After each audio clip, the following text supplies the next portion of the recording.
ছোট একটা গ্রাম, নীরব শান্ত। আর সেই গ্রামের পাশে বয়ে চলেছে এক গভীর নীল নদী। নদীটার নাম ধূমকলি।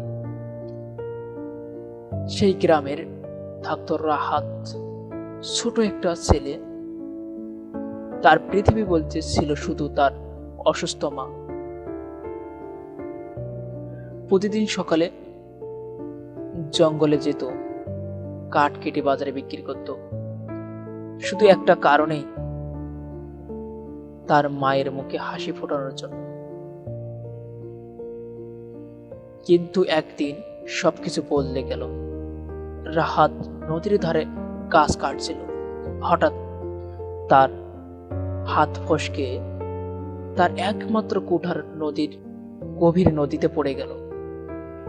সে হতভম্ব হয়ে গেল, তার চোখে পানি এলো। হঠাৎ, আমি এখন কি করব? আমি এখন কি করব? মাকে কিভাবে খাবার দেব? ঠিক তখনই নদীর পানি যেন হালকা আলোতে জ্বলে উঠল। নদীর ভেতর থেকে ধীরে ধীরে উঠে এলো এক রহস্যময়ী মেয়ে। তার চোখে নীল আলো, চুলের পানি ঢেউ, মনে হচ্ছিল সে এই নদীরই একটা অংশ। সে নরম কণ্ঠে বলল, তুমি কাঁদছো কেন? রাহাত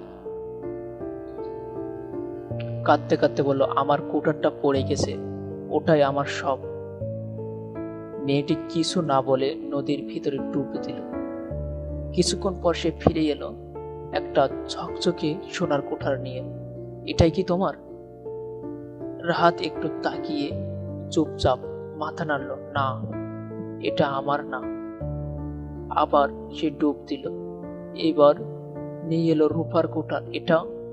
রাহাত আবারও বলল, না, এটাও আমার না। শেষবার সে একটা পুরানো লোহার কুঠার নিয়ে এলো।